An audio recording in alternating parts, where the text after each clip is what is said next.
ভারতে অবস্থানরত কূটনীতিকদের নিরাপত্তায় শান্তিরক্ষী বাহিনীর সহায়তা চাওয়া উচিত বাংলাদেশের, মন্তব্য রিজভীর। জন্মভূমির প্রতি অনুগত থাকার আহ্বান। ভারতের রাষ্ট্রীয় পৃষ্ঠপোষকতায় বাংলাদেশের বিরুদ্ধে ক্রমাগত অপপ্রচার চালানো হচ্ছে। ভারত কখনোই সহাবস্থানের লিটারেসি আয়ত্ত করে। সাম্প্রতিক টানাপোড়েনের প্রভাব সীমান্তের এপার ওপারে। জকিগঞ্জ শুল্ক স্টেশন দিয়ে বন্ধ আমদানি রপ্তানি, বাংলাদেশিদের ঠাঁই দেবে না ত্রিপুরার হোটেল ও রেস্তোরাঁ মালিকরা। গেল বছর পাসপোর্ট, বিআরটিএ ও আইন শৃঙ্খলা বিভাগ ছিল সবচেয়ে দুর্নীতিগ্রস্ত। টিআইবির বার্ষিক জরিপ অনুসারে সর্বোচ্চ ঘুষ লেনদেন বিচার বিভাগে। আমাদের যে আজকের যে জরিপ, তার সাথে উচ্চ পর্যায়ের দুর্নীতি বা অর্থ পাচারের কোনো সম্পর্ক নেই। বাংলাদেশের রপ্তানি বাজার খুবই ঝুঁকিপূর্ণ, অভিমত বাণিজ্য উপদেষ্টার। টিকে থাকতে হলে এক পণ্যের উপর নির্ভরশীলতা কমিয়ে বাজার বৈচিত্র্যকরণের পরামর্শ। রাষ্ট্রদ্রোহ মামলায় আজও হয়নি চিন্ময় কৃষ্ণ দাসের জামিন। 2 জানুয়ারি পরবর্তী শুনানি। সাইফুল হত্যা মামলায় আসামি করতে আইনজীবীদের বিক্ষোভ। রাজধানীর ঝিলপাড় সড়কে রোলার কোস্টার ফিলিং হাতিরঝিল প্রকল্পের আওতায় থাকায় কাজ করা যায়নি বলছে ডিএনসিসি। যাতায়াতে আমার জীবন একবারই শেষ, কারণ এত ভাঙা, এত পেরেশানি। দৈনিক আপনার একটা দুর্ঘটনা আছেই। টেন্ডার প্রসেসের মাধ্যমে আমরা ওয়ার্ক অর্ডার দিয়ে কাজটি সম্পন্ন করব। অল টুগেদার আশা করছি আমরা 2 মাসের মধ্যে স্টার্ট করতে পারব কাজটি। নিরাপত্তা ও স্থিতিশীলতার প্রতি হুমকি হয়ে না দাঁড়াতে ভারতের প্রতি আহ্বান জানালেন বিএনপির সিনিয়র যুগ্ম মহাসচিব রিজভী আহমেদ। সকালে রাজধানীর নয়াপল্টনে দলের কেন্দ্রীয় কার্যালয়ে এই আহ্বান জানান তিনি। অভিযোগ তোলেন, রাষ্ট্রীয় পৃষ্ঠপোষকতায় বাংলাদেশের বিরুদ্ধে ক্রমাগত অপপ্রচার চালাচ্ছে ভারতীয়রা। বলেন, কিছু ধর্মীয় উগ্রবাদী গোষ্ঠী বিজেপির মদদে বাংলাদেশে অস্থিতিশীলতা ছড়াতে চায়, পরিকল্পিত আগ্রাসনের পথে হাঁটতে চায় ভারত। কারণ ছাত্র জনতার অভ্যুত্থানকে মেনে নিতে পারছে না তারা। আরো বলেন, বিজেপি ভারতকে উগ্রবাদী রাষ্ট্রে পরিণত করেছে, বাংলাদেশকে অস্থিতিশীল করার মাস্টার প্ল্যান করেছে ভারত। আরো বলেন, ভারতে অবস্থানরত বাংলাদেশের কূটনীতিকদের নিরাপত্তার জন্য শান্তিরক্ষী বাহিনীর সহযোগিতা চাওয়া উচিত অন্তর্বর্তী সরকারের। বাংলাদেশে নয়, ভারতেই শান্তিরক্ষী বাহিনী দরকার বলে মনে করেন বিএনপির সিনিয়র যুগ্ম মহাসচিব। মিথ্যা কথা চেঁচানোর রেওয়াজ দীর্ঘদিনের। ভারতের রাষ্ট্রীয় পৃষ্ঠপোষকতায় বাংলাদেশের বিরুদ্ধে ক্রমাগত অপপ্রচার চালানো হচ্ছে। ভারত কখনোই সহাবস্থানের লিটারেসি আয়ত্ত করেনি, যে কারণে আশপাশের দেশগুলোর পরিচিত পরিপার্শ্বকে উপেক্ষা করে আগ্রাসনের পথ ধরে। বাংলাদেশে ধর্মের কারণে কোনো সমস্যার সৃষ্টি হয় না, যা হয় রাজনৈতিক কারণে। সকালে ঢাকা বিশ্ববিদ্যালয়ের মধুর ক্যান্টিনে আয়োজিত সংবাদ সম্মেলনে এই মন্তব্য করেন সার্বভৌমত্ব আন্দোলনের সংগঠকরা। সংবাদ সম্মেলনে বলা হয়, আগরতলায় বাংলাদেশের সহকারী হাইকমিশনে হামলার দায় এড়াতে পারে না ভারতীয় সরকার। দেশে সম্প্রীতি বন্ধন বিনষ্ট করতে ষড়যন্ত্র করছে ভারতের কিছু রাজনৈতিক নেতারা। যে কোনো দেশের কূটনৈতিক মিশনে আক্রমণ ভিয়েনা কনভেনশনের আইন ভঙ্গের শামিল উল্লেখ করে বক্তারা বলেন, দেশটি আওয়ামী লীগের অবৈধ নির্বাচনকে সমর্থন জানিয়েছে বাংলাদেশকে পদদলিত করে রাখার জন্য। বিগত দিনে ক্ষমতায় থাকার জন্য হাসিনা সরকার ধর্মকে ব্যবহার করেছে। সংবাদ সম্মেলনে মমতা ব্যানার্জির সমালোচনা করে দাবি জানানো হয় তাকে আন্তর্জাতিক আদালতে দাঁড় করানোর। দক্ষিণ এশিয়ায় ভারতের কোনো বন্ধু নেই, দেশটি যত হুমকি দেবে ততই বাংলাদেশ একতাবদ্ধ হবে বলেও উল্লেখ করেন বক্তারা। বাংলাদেশ সর্বদা ধর্মীয় সম্প্রীতির দেশ, যেখানে ধর্মের কারণে কোনো সমস্যার সৃষ্টি হয় না, যা হয় তা রাজনৈতিক কারণে। আমাদের বাংলাদেশ সরকারের প্রতি অনুরোধ থাকবে, তারা যেন ভারত থেকে সাময়িকভাবে আমাদের সমস্ত কর্মকাণ্ড সহ আমাদের কমিশনগুলোকে বন্ধ রাখে। পুরো জাতি এখন এক হয়েছে, বাংলাদেশি সমস্ত মানুষ এখন জেগে উঠেছে। সেই দিন আর নাই যে ভারত যা বলবে আর আমরা তার দাবিদারি করব, সেই সরকার আর নাই আমাদের এখানে। আগরতলায় বাংলাদেশি সহকারী হাইকমিশনে হামলার প্রতিবাদে রাজধানীতে বিক্ষোভ মিছিল করছে বিএনপি। সেখানে রয়েছেন আমার সহকর্মী সাইফুদ্দিন রবিন, সরাসরি যাচ্ছি তার কাছে। আর রবিন, বিএনপির বিক্ষোভ মিছিল কি শুরু হয়েছে কিনা জানাবেন, এবং এই বিষয়ে নেতাকর্মীরা কি বলছেন?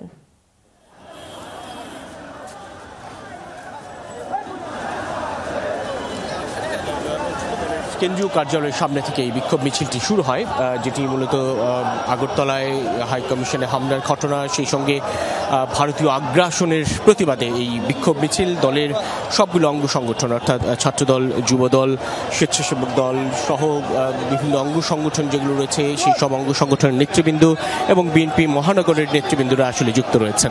দলের সিনিয়র যুগ্ম মহাসচিব রিজভী আহমেদের নেতৃত্বে এই বিক্ষোভ মিছিলটি এগুচ্ছে এবং যেটি নয়াপল্টন থেকে শুরু হয়ে কাকরাইল মোড় ঘুরে আবার শান্তিনগর ফকিরাপুর মোড় হয়ে নয়াপল্টনে এসে শেষ হওয়ার কথা রয়েছে।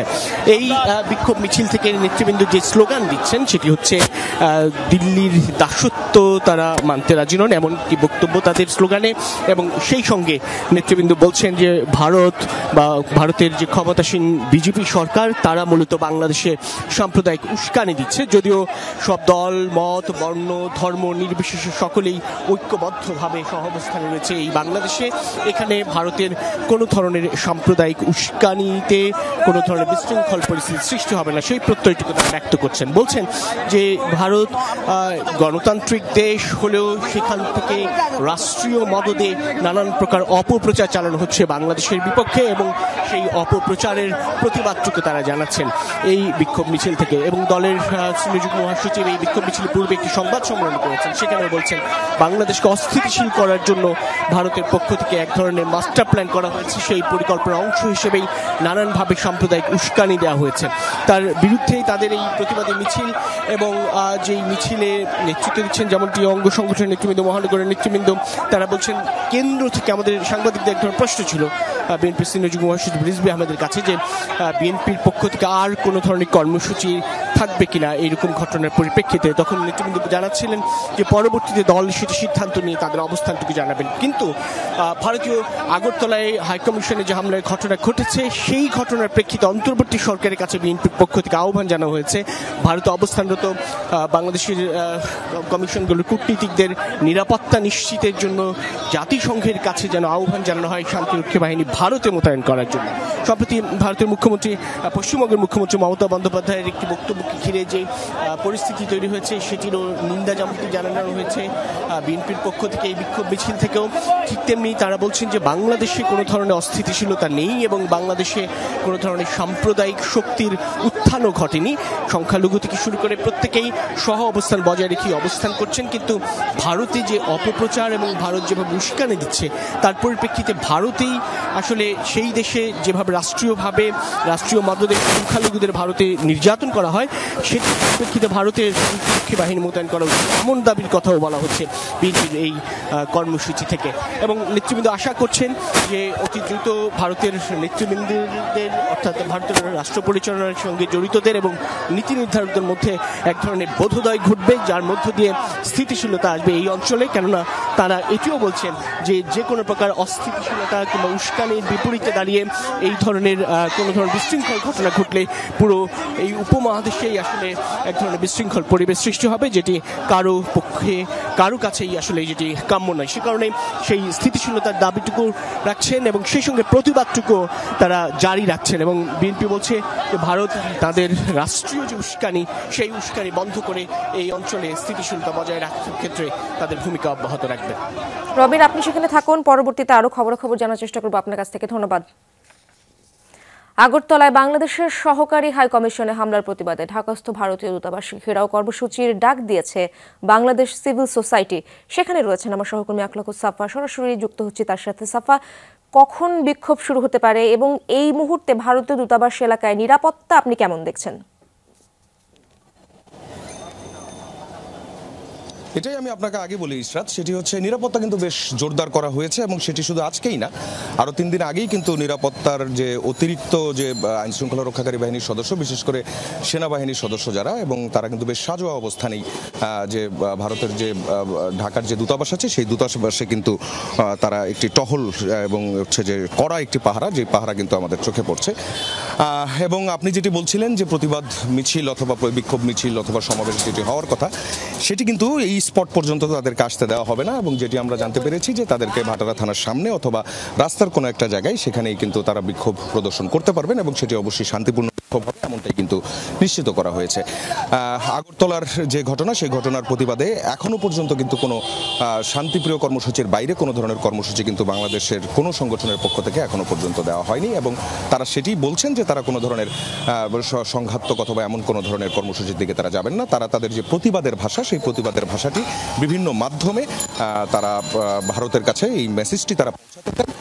সেটি হচ্ছে যে মিথ্যা তথ্যের উপর ভিত্তি করে অথবা মিথ্যা তথ্য ছড়ানো এবং অপপ্রচার বন্ধের জন্য যেই দাবিগুলো, সেই দাবিগুলোই কিন্তু তারা এই মেসেজগুলো আনুষ্ঠানিকভাবে বিভিন্নভাবে পৌঁছানোটাই কিন্তু এইভাবে অনানুষ্ঠানিকভাবে বিভিন্নভাবে পৌঁছানোটাই কিন্তু এই যে প্রতিবাদ অথবা হচ্ছে যে কর্মসূচি যেগুলো ডাক দেওয়া হচ্ছে এগুলোর মূল উদ্দেশ্য।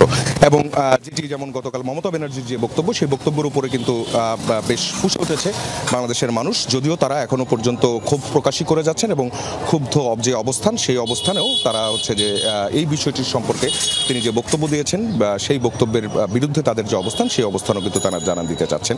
সর্বোপরি নিরাপত্তার যে দিকটি আমরা দেখতে পাচ্ছি সেটি হচ্ছে পাশাপাশি দুটি দূতাবাসই কিন্তু বেশ আইন শৃঙ্খলা রক্ষাকারী বাহিনীর কড়াকড়ি অবস্থান আছে। এছাড়া রাস্তার সামনে এবং পিছনে যে লেক আছে, সেই লেক জুড়েও কিন্তু বেশ কড়াকড়ি অবস্থানই দেখা গেছে, কোনোভাবে যাতে দূতাবাসে কোনো ধরনের অপ্রীতিকর ঘটনা না ঘটে, দূতাবাসের আশপাশেও যাতে না ঘটে, তেমনটাই বলা হচ্ছে। যান চলাচল স্বাভাবিক আছে, সবাই কিন্তু নির্বিঘ্নে চলাফেরা করতে পারছেন। ইশরাত, সাফা বিস্তারিত জানাচ্ছিলেন আপনি, ধন্যবাদ আপনাকে। ভারতের আসামের করিমগঞ্জে সনাতনী ঐক্যমঞ্চের প্রতিবাদের মুখে সিলেটের জকিগঞ্জ শুল্ক স্টেশন দিয়ে দ্বিতীয় দিনের মতো আমদানি রপ্তানি কার্যক্রম বন্ধ রয়েছে। শুল্ক স্টেশনের রাজস্ব কর্মকর্তা জাহাঙ্গীর হোসেন জানান, সকাল থেকে ভারতের কোনো পণ্য বাংলাদেশে প্রবেশ করেনি, বাংলাদেশ থেকেও পণ্য যায়নি ওপারে। এ বিষয়ে ভারতীয় কর্তৃপক্ষের কেউ যোগাযোগও করেনি বলে জানিয়েছেন রাজস্ব কর্মকর্তা। গতকাল দুপুরের দিকে ভারতের করিমগঞ্জ শুল্ক স্টেশন এলাকায় বিক্ষোভ করে ভারতের সনাতনী ঐক্যমঞ্চ সংগঠনের সদস্যরা। পরে আমদানি রপ্তানি সহ সব ধরনের বাণিজ্যিক কার্যক্রম বন্ধ করে দেয় তারা।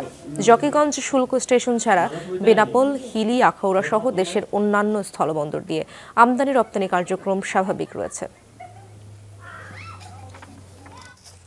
দর্শক, এ বিষয়ে আরো জানবো আমার সহকর্মী নাবিল হোসেনের কাছ থেকে। নাবিল, সমস্যা সমাধানে কোনো উদ্যোগ আছে কিনা? শুল্ক স্টেশন কর্তৃপক্ষ এ ব্যাপারে কি বলছে? ইশরাত, উদ্যোগ বলতে বাংলাদেশের পক্ষ থেকে শুল্ক স্টেশন ব্যবসায়ী যারা আছেন তারা ভারতের সাথে আসলে যোগাযোগের চেষ্টা করছেন, তবে ভারতের পক্ষ থেকে অর্থাৎ করিমগঞ্জের যে শুল্ক স্টেশন আছে সেখানের পক্ষ থেকে আসলে এখন পর্যন্ত কোনো আপডেট আসেনি। ফলে এই যে অচলাবস্থা, সেই অচলাবস্থা এখন পর্যন্ত নিরসন হয়নি।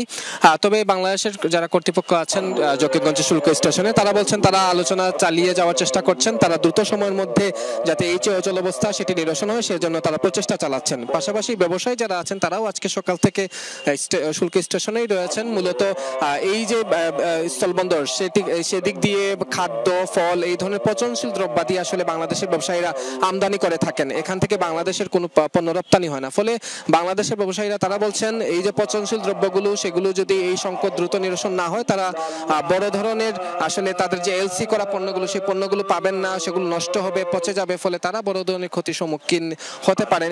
ওই সংকটের কথা তারা বলছেন। তাই তারা বলছেন দুই দেশের উচ্চ পর্যায়ের বৈঠকের মধ্য দিয়ে যাতে এই সংকট সুরাহা হয়, সেই দাবিগুলো তারা মূলত আজকে করেছেন। তাদের সাথে কথা বলে আমরা যেটি জানতে পেরেছি।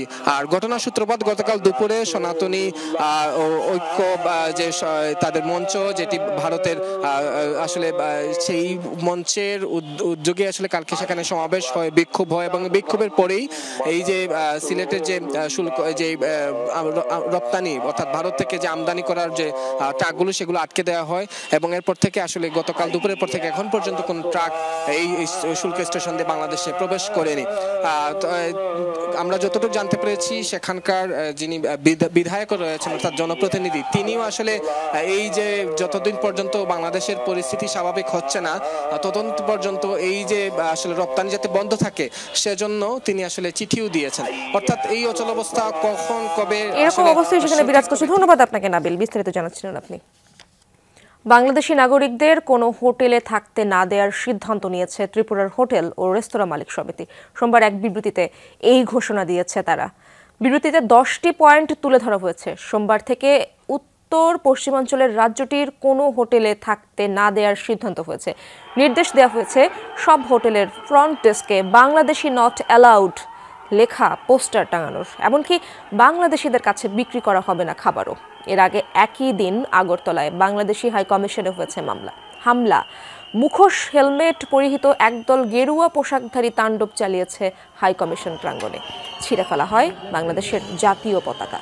25 নভেম্বর সম্মিলিত সনাতনী জাগরণী জোটের মুখপাত্র চিন্ময় কৃষ্ণ দাসকে গ্রেপ্তারের পর থেকেই ভারতে ছড়িয়েছে উত্তেজনা। এবার বাংলাদেশ নিয়ে আপত্তিকর মন্তব্য করলেন ভারতের শিবসেনা দলীয় এমপি প্রিয়াঙ্কা চতুর্বেদী। তার অভিযোগ, বাংলাদেশের সংখ্যালঘুদের ওপর নির্যাতন বাড়ছে। এ বিষয়ে প্রধানমন্ত্রী নরেন্দ্র মোদী এবং পররাষ্ট্রমন্ত্রী এস জয়শঙ্করের দৃষ্টি আকর্ষণ করে একটি চিঠিও লিখেছেন প্রিয়াঙ্কা। আহ্বান জানান এই ইস্যুতে কঠোর পদক্ষেপ নেয়ার। চিঠিতে দাবি করেন, আগস্টের শুরু থেকে বাংলাদেশে হিন্দুদের ঘরবাড়ি, মন্দির, ব্যবসা প্রতিষ্ঠানে হামলা বেড়েছে। ইসকনের বহিষ্কৃত নেতা চিন্ময় কৃষ্ণ দাসের গ্রেপ্তার ইস্যুও উল্লেখ করেন। এই ইস্যুতে বাংলাদেশের অন্তর্বর্তী সরকারের প্রধান ডক্টর মোহাম্মদ ইউনূসের সাথে যোগাযোগের আহ্বান জানান কেন্দ্রীয় সরকারকে। বাংলাদেশের অভ্যন্তরে ভারতীয় বাংলা টিভি চ্যানেলের সম্প্রচার বন্ধ চেয়ে দায়ের করা রিট শুনবেন হাইকোর্ট। মঙ্গলবার বিচারপতি ফাতেমা নজিব ও বিচারপতি শেখদার মাহমুদুর রাজির হাইকোর্ট বেঞ্চ এই আদেশ দেন। রিটকারী আইনজীবী জানান, বুধবার রিট আবেদনটি শুনানির জন্য কার্যতালিকায় আসতে পারে। এর আগে সোমবার বাংলাদেশের অভ্যন্তরে ভারতীয় বাংলা টিভি চ্যানেলগুলোর সম্প্রচার বন্ধ চেয়ে হাইকোর্টে রিটটি দায়ের করা হয়। সুপ্রিম কোর্টের আইনজীবী সৈয়দা শাহিন আরা লাইলি এই রিট দায়ের করেন। কেবল টেলিভিশন নেটওয়ার্ক পরিচালনা আইন 2006-এর 19 ধারা অনুযায়ী ভারতের সব টিভি চ্যানেলের সম্প্রচার নিষিদ্ধ করতে বলা হয়। একই সাথে বাংলাদেশে ভারতীয় টিভি চ্যানেলের সম্প্রচার বন্ধে কেন নির্দেশনা দেওয়া হবে না তা জানতে চেয়ে রুল জারির আর্জি জানানো হয়। বিভিন্ন পত্রিকা আসছে, আমাদের তথ্য উপদেষ্টা বলছেন যে এই নিউজগুলো তারা দিচ্ছে, বাংলাদেশে প্রচার করা হচ্ছে, আমরা শুনতে পাচ্ছি এগুলো সঠিক না। এগুলো তাতে করে আমাদের ধর্মীয় যা সম্প্রীতি এটা আমাদের নষ্ট হচ্ছে এবং আমাদের মিথ্যা তথ্য প্রচার করা এগুলো আসলে আমাদের আইনের পরিপন্থী বিধায় আমি এটি বন্ধ চেয়েছি। সেবা খাতের মধ্যে পাসপোর্ট নিতে গিয়ে সবচেয়ে দুর্নীতির শিকার হয়েছে মানুষ। তবে ব্যক্তি পর্যায়ে টাকার অঙ্কে বেশি ঘুষ দিতে হয়েছে বিচারিক বিভাগে। সারা দেশে 2023 সালে বিভিন্ন সেবা খাত মিলে ঘুষের পরিমাণ প্রায় 1.5 লাখ টাকা। টিআইবি খানা জরিপে এসব তথ্য এসেছে এবার। সংস্থার নির্বাহী পরিচালক ডক্টর ইফতেখারুজ্জামান বলেন, সরকারিভাবে কেবল অঙ্গীকার দেওয়া হয়েছে, অনিয়ম রোধের ব্যবস্থা করা হয়নি কখনোই।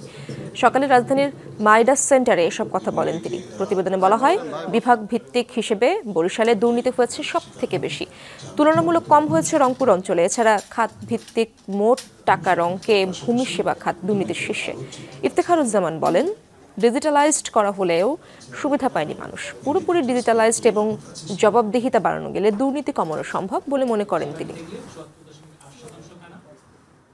মানুষের দৈনন্দিন জীবনে সরাসরি প্রভাব সৃষ্টি করে এইরকম দুর্নীতি।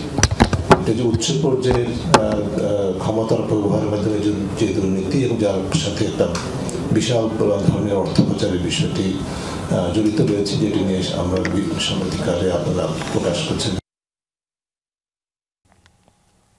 বাংলাদেশ সম্মিলিত সনাতনী জাগরণ জোটের মুখপাত্র চিন্ময় কৃষ্ণ দাসের জামিন আবেদনের শুনানি পিছিয়েছেন আদালত।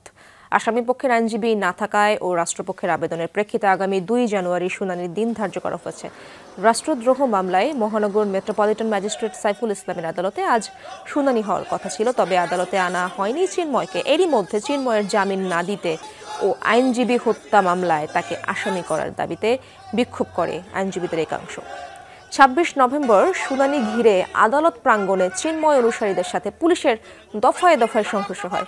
এক পর্যায়ে আইনজীবী সাইফুল ইসলামকে নৃশংসভাবে হত্যা করা হয়। আজকে আসামি পক্ষের কোন লোক মামলা শোনার জন্য উপস্থিত ছিল না, অংশগ্রহণ করে নাই, যার কারণে এটা আগামী 2-1 মামলা শুনানি হবে, এই তারিখটা ধার্য করা হয়েছে। জাতীয় সংসদ ভবনে সংবিধান সংস্কার কমিশনের কাছে নিজেদের প্রস্তাবনা জমা দিয়েছে জাতীয় নাগরিক কমিটি। সেখানে বেরিয়ে সাংবাদিকদের সাথে সংগঠনটির নেতারা সরাসরি সেখান থেকে বেরিয়েছে সাংবাদিক সংগঠনটির সদস্য কথা বলছেন। আমরা সরাসরি যাচ্ছি সেখানে। রাষ্ট্রের একজন ন্যায়পাল থাকবেন এবং আইনের দ্বারা নির্ধারিত আরও ন্যায়পাল থাকবেন। সরকারি ও তার অধীন কর্মবিভাগ সমূহ ছাড়াও রিপাবলিকের সীমানায় অবস্থিত সকল সাংবিধানিক প্রতিষ্ঠান আইন ও বিধি সম্মতভাবে কর্মপ্রক্রিয়া সম্পাদন করছেন কিনা তা ন্যায়পাল তদন্ত নিরীক্ষণ করবেন। প্রয়োজনীয় আইন বিধি প্রণয়নে সংসদ ও রাষ্ট্রপতির কাছে পাঠাতে পারবেন। প্রধান ন্যায়পাল ও ন্যায়পালের অপসারণ বা অভিশংসন হবে জাতীয় পরিষদে। আমরা মৌলিক অধিকারের ক্ষেত্রে বলেছি কোনোভাবেই মৌলিক অধিকার হরণ বা খর্ব করা যাবে না, এমনকি জরুরি অবস্থাতেও মৌলিক অধিকার হরণ বা খর্ব করা যাবে না। সেক্ষেত্রে জরুরি অবস্থার ক্ষেত্রে মৌলিক অধিকারের যে জায়গাগুলো আছে, রিজনেবল রেস্ট্রিকশনের যে কথাগুলো বলা হয়েছে বিদ্যমান সংবিধানে, সেগুলো নিয়ে পুনর্বিবেচনা এবং পুনর্মূল্যায়ন করতে হবে। যেসব মৌলিক অধিকার ইনএলিয়েনেবল, কোনোভাবেই পরিবর্তন করা যায় না, সেসব অধিকার কোনোভাবেই রদ করা যাবে না।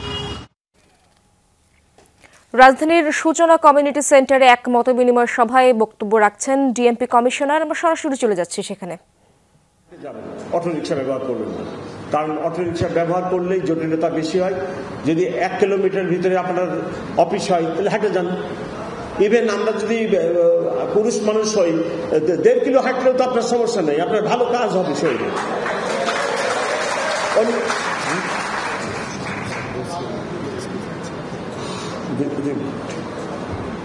আচ্ছা, আমি 1 মিনিটের জন্য বিরতি নিচ্ছি। 1 মিনিট পরে আবার কথা বলছি, জরুরি একটা ফোন কল রিসিভ করব।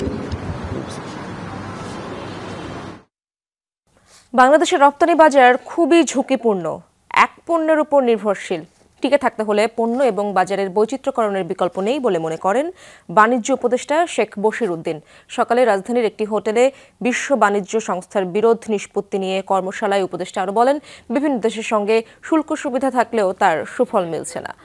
অশুল্ক বাধার কারণে শুল্ক ছাড়ের সুফল মিলছে না উল্লেখ করে উপদেষ্টা বলেন, কঠিন পরিস্থিতিতে বাংলাদেশের রপ্তানি বাণিজ্য টিকে থাকতে হলে দক্ষতা এবং পণ্যের গুণগত মান বৃদ্ধি ঘটাতে হবে। এক্ষেত্রে বিশ্ব বাণিজ্য সংস্থা তাদের বাণিজ্য নীতি এবং কৌশলগুলো বাস্তবায়নে কার্যকরী ভূমিকা রাখতে পারে।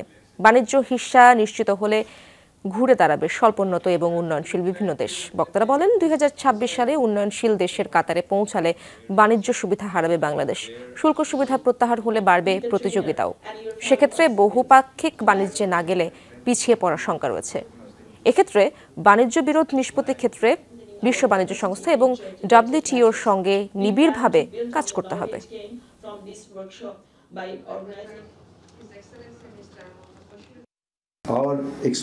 এক পণ্যের উপর দাঁড়িয়ে আছে বাংলাদেশের রপ্তানি বাণিজ্য। এটা কোনোভাবেই স্বস্তিদায়ক না। বৈশ্বিক রপ্তানি বাণিজ্যে টিকে থাকতে হলে দক্ষতা এবং পণ্যের গুণগত মান বৃদ্ধি ঘটাতে হবে। শুল্ক সুবিধা পাওয়া গেলেও অশুল্ক বাধার কারণে তার সুফল মিলছে না। বিশ্ব বাণিজ্য সংস্থা বাণিজ্য সুবিধা নিশ্চিত করার ক্ষেত্রে সঠিক ভূমিকা রাখতে পারে। 1-2 বছরের জন্য নয়, 12 থেকে 15 বছরের জন্য দেয়া কর ছাড় সুবিধা এখনো পাচ্ছে বিগত শেখ হাসিনা সরকারের সুবিধাভোগী জ্বালানি ও শিল্প খাতের কয়েকটি প্রতিষ্ঠান। ন্যায্যতা নিশ্চিত হলে বাড়ত অন্তত জিডিপি রাজস্বের 3%। অর্থনৈতিক শ্বেতপত্রে বলা হয়েছে, অভ্যন্তরীণ আয় বাড়াতে টেকসই তেমন কোনো পন্থা নেয়নি আওয়ামী লীগ সরকার। সংস্কার বাস্তবায়ন হলে প্রতি বছরে জিডিপির অন্তত 1% রাজস্ব আদায় বাড়ানো সম্ভব। অভ্যন্তরীণ আয় বা রাজস্ব আহরণে দক্ষিণ এশিয়ার দেশগুলোর মধ্যে তলানিতে বাংলাদেশ। বছরে আদায় হয় জিডিপির মাত্র 7.5% রাজস্ব। অর্থনৈতিক শ্বেতপত্রে উঠে এসেছে কর কাঠামোর দুর্বল দিক। এনবিআর এবং এনবিআর বহির্ভূত রাজস্ব আদায়ে নেপাল, কম্বোডিয়া, ভারত, ভিয়েতনামের চেয়ে পিছিয়ে বাংলাদেশ। বছরে জিডিপির 7.5% রাজস্ব আদায় হয়, বহু বছরও বৃদ্ধি করা সম্ভব হয়নি। বলা হয়, সরকারের নানা চাপে করছাড় সংস্কৃতি গড়ে উঠেছে। বিশেষ কয়েকটি প্রতিষ্ঠান করছাড়ের সুবিধা ভোগ করছে। এটি না দেয়া হলে বছরে অন্তত আরও 3 ভাগের বেশি রাজস্ব বৃদ্ধি সম্ভব ছিল। কোনো ধরনের রেশনালাইজেশন বা প্রপার অ্যানালিসিস ছাড়া অনেক এক্সামশন কিন্তু দেয়া হয়েছে। সেই এক্সামশনটা হচ্ছে 6%-এর মতো। আমরা বলেছি এই 6%-এর জায়গায় যদি অর্ধেকও করা যায়, রেশনালাইজ করা যায়, যৌক্তিকতা এবং বিশ্লেষণ করে যেখানে দরকার সেখানে যদি দেয়া যায়, তাহলে আমাদের এটা যদি আমরা শিক্ষা বাজেটের কম্পেয়ার করি, শিক্ষা বাজেটকে ডাবল করা সম্ভব, হেলথ বাজেটের 3 গুণ করা সম্ভব। ভ্যাট আদায় নেই কার্যকর উদ্যোগ, ইএফডি যন্ত্র দেওয়ার উদ্যোগও ভেস্তে গেছে। প্রতিবেদনে বলা হয়, প্রতি বছর বাজেটে ইচ্ছামতো আদায় লক্ষ্য ধরা হয়, কিন্তু বছর শেষে তা আদায় হয় না। কার্যকর উদ্যোগ নেওয়া গেলে দেশের 1 কোটি মানুষকে করজালে আনা সম্ভব। 1 কোটি মানুষের মতো হয়তো লোক হবে যারা, যদি আমরা একটু মিডল ক্লাস বা আপার মিডল ক্লাস সবাইকে ট্যাক্স নেটের ভিতরে আনতে পারি, তাহলে কিন্তু এই ট্যাক্স পেয়ার্সের সংখ্যাটা, সত্যিকারের ট্যাক্স পেয়ার যারা, তারা কিন্তু অনেক বেশি পরিমাণে আমরা এই ট্যাক্স পেয়ার্সের সংখ্যাটা বাড়াতে পারি। আর্থিক খাতের শ্বেতপত্রে উঠে আসা নানা ব্যত্যয় থেকে উত্তরণে পদক্ষেপ দরকার। আগামী বাজেটে এ বিষয়ে দিক নির্দেশনা থাকা দরকার।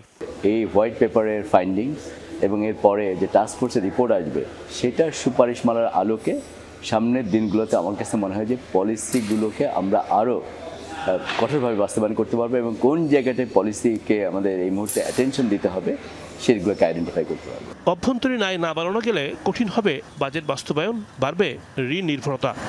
Rimon Rahman, Jamuna news, Dhaka. GPH Quantum B600TR বাংলাদেশের উচ্চ শক্তি সম্পন্ন একমাত্র রড। বাংলাদেশ 18 কোটির দেশ, ভারতের আশপাশে থাকা ছোটখাটো কোনো দেশ নয়, এ মন্তব্য করেছেন নৌপরিবহন ও শ্রম উপদেষ্টা ব্রিগেডিয়ার জেনারেল অবসরপ্রাপ্ত ডক্টর এম সাখাওয়াত হোসেন। সকালে চাঁদপুরে আধুনিক লঞ্চ টার্মিনাল নির্মাণ কাজ পরিদর্শনে যান উপদেষ্টা। সেখানে বলেন, প্রতিবেশীদের সাথে শান্তিতে থাকতে চায় বাংলাদেশ, কিন্তু প্রতিবেশী দেশটি যদি পায়ে পড়ে ঝগড়া করে তাহলে বাংলাদেশের মানুষ কখনোই ওই দেশমুখী হবে না। এ সময় বারবার নিষেধাজ্ঞা দেওয়ার পরও অবৈধ বালু উত্তোলনের বন্ধ না হওয়ার বিষয়ে ক্ষোভ প্রকাশ করেন সাখাওয়াত হোসেন। পরিদর্শনে গিয়ে মুন্সিগঞ্জ ও চাঁদপুরের সীমানায় অবৈধভাবে বালু উত্তোলনের প্রমাণ মেলার কথাও জানান তিনি। টঙ্গীর তুরাগ তীরে আখেরি মোনাজাতের মধ্য দিয়ে শেষ হলো মাওলানা জোবায়ের অনুসারীদের 5 দিনব্যাপী জোর ইজতেমা। সকাল 9টা 5 মিনিটে টঙ্গীর তুরাগ নদীর তীর ইজতেমার ময়দানে আখেরি মোনাজাত শুরু হয়। অংশ নেন দেশের বিভিন্ন স্থানের মুসল্লিরা। 9টা 20 মিনিটে শেষ হয় মোনাজাত। দোয়া পরিচালনা করেন ভারতের মাওলানা ইব্রাহিম দাওলা। মোনাজাতে তিনি বিশ্বের মুসলিম উম্মার সুখ, শান্তি, কল্যাণ, ক্ষমা প্রার্থনা ও মঙ্গল কামনা করেন।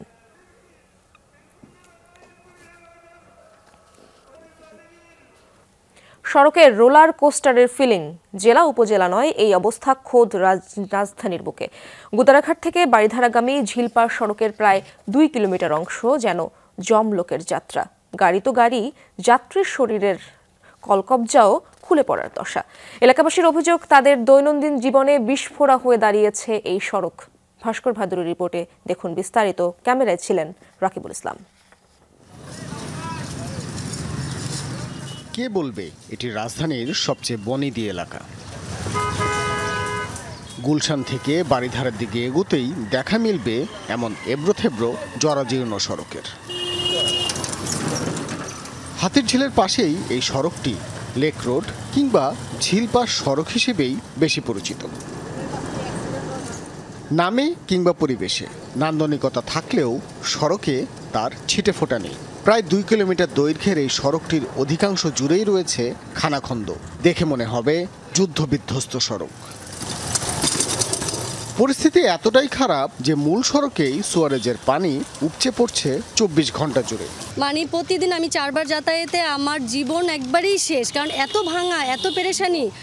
কখনো কখনো এমন হচ্ছে ব্যাগ পড়ে যাচ্ছে, ব্যাগও পড়ে যাচ্ছে, আবার উঠাচ্ছি, বাচ্চাও পড়ে যাওয়ার উপক্রম, প্লাস আমাদের ব্যাক পেন করে, অনেক অবস্থা খারাপ, মানে আর নিতে পারছি না। দৈনিক আপনার একটা দুর্ঘটনা আছেই, রিক্সা হয় উল্টে যাইতেছে, সিএনজি নয় পড়ে যাইতেছে। গুলশানে একদম পাশের রাস্তায় খুব চকচকে ঝকঝকে। আমরা যে জায়গায় ঠিক অপোজিট দিয়ে আমরা যাচ্ছি, আমরা কন্টিনিউ একটা হ্যারাসমেন্টের শিকার হচ্ছি এই রাস্তায়। এলাকাবাসীর দাবি, 5 বছর আগে সড়ক চালু হওয়ার পর আর দেখা মেলেনি কর্তৃপক্ষের। 2 কোটি মানুষের এই শহরে যানজট মুক্ত সড়কের দেখা পাওয়াই ভার। তবে এই ঝিলপাড় সড়কটি সব দিক থেকেই ব্যতিক্রম, কারণ এই সড়কের অবস্থা এতটাই শোচনীয় যে জেনে বুঝে এই সড়ক ব্যবহারে রাজি হন না কেউ। বেহাল অবস্থার কারণে এই সড়কে ভাড়ায় চালিত যানবাহন আসতে খুব একটা রাজি হয় না। রাস্তা তো পুরো রাস্তায় ভাঙা। হ্যাঁ, এই জায়গায় তো কয়েকদিন হয়েছে, এই যে আজকে ওই জায়গায় হয়েছে, রিস্কারা মেরে দিয়েছে সিএনজি। অবশ্যই বেশি ভাঙা, বৃষ্টির সময় এসে দেখেন কি অবস্থা। এতে গাড়ির পরে হাঁটু মাটু সব ব্যথা হয়, কোমর খাতে আমাতে কোনো কিছু থাকে না। অনেকগুলো এই যে ছুটকি আইনা নিজে ফালাইয়া, এই যে গাতা ময়লা আমি ফালাইয়া ওটা ভরট করে রাখছি। এমন যখন বাস্তবতা, তখন সিটি কর্পোরেশন বলছে হাতির ঝিল প্রকল্পের অন্তর্ভুক্ত থাকায় এই সড়কের উন্নয়ন কাজে গত 1 বছর ধরে হাত দিতে পারেননি তারা। এটা আসলে মালিকানা হচ্ছে রাজুকের। সম্প্রতি আমরা রাজুক থেকে ব্যবহারের অনুমতি পেয়েছি। ইজিপি প্রক্রিয়ার মাধ্যমে, টেন্ডার প্রসেসের মাধ্যমে আমরা ওয়ার্ক অর্ডার দিয়ে কাজটি সম্পন্ন করব। এটা ইজিপি একটা সেট প্রক্রিয়া, কেমন টেন্ডার কল করার পরে 28 ডেজ সময় লাগে। অলটুগেদার আশা করছি আমরা 2 মাসের মধ্যে স্টার্ট করতে পারবো কাজটি। ঝুঁকিপূর্ণ এই সড়কের কাজ শেষ হলেই গুলশান ও রামপুরা সড়কে ছোট আকারের গাড়ির চাপ অনেকটাই কমবে বলে আশা উত্তর সিটি কর্পোরেশনের।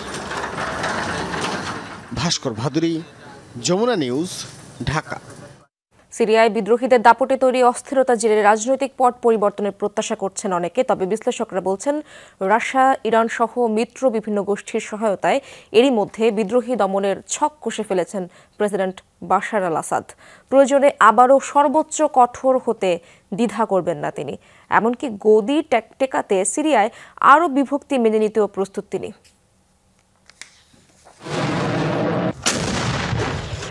আসাদ মিত্ররা যখন ভিন্ন ভিন্ন ফ্রন্টের শত্রু মোকাবেলায় ব্যস্ত, সেই সুযোগে মাথাচাড়া দিয়েছে সিরিয়ার বিদ্রোহীরা। নতুন মোড় নিয়েছে দেশটির 1 যুগের বেশি সময় ধরে চলা গৃহযুদ্ধ।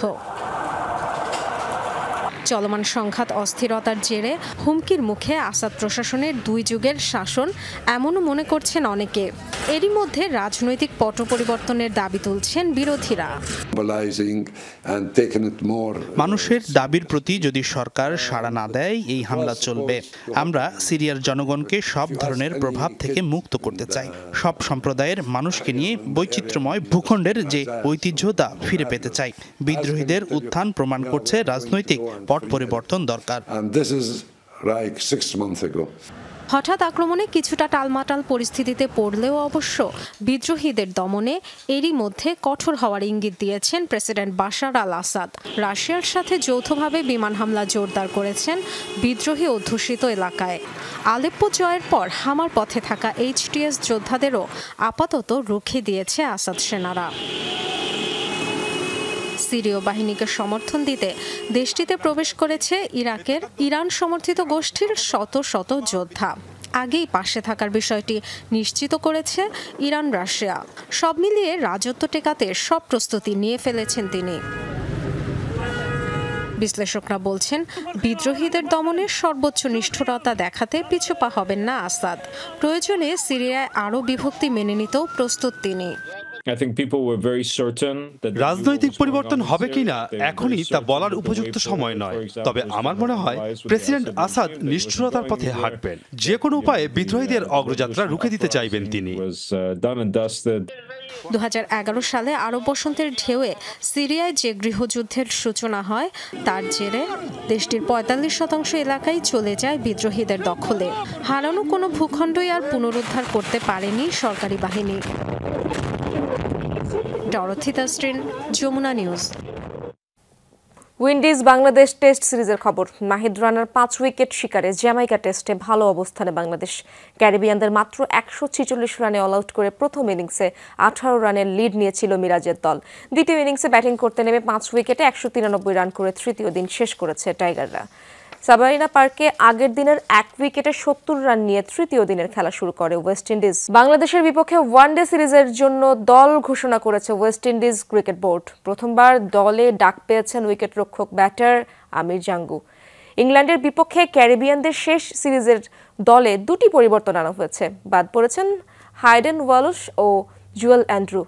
ডাক পেয়েছেন আমির জাঙ্গু ও জাস্টিন গ্রেভস। টেস্টে বাংলাদেশের বিপক্ষে সেঞ্চুরি হাঁকানোর পুরস্কার পেয়েছেন গ্রেভস। 27 বছর বয়সী উইকেট রক্ষক ব্যাটার আমির জাঙ্গু ঘরোয়া লিগে আছেন ভালো ছন্দে। সর্বশেষ 5 ইনিংসে আছে 3টি 50 ও 1টি সেঞ্চুরি। এছাড়াও শাই হোপের নেতৃত্বে দলের বাকি সদস্যরা হলেন Brandon King, Keacy Carty, Roston Chase, Matthew Forde, Shimron Hetmyer, Alzarri Joseph, Shamar Joseph, Evin Lewis, Gudakesh Motie, Sherfane Rutherford, Jayden Seales ও রোমারিও শেফার্ড।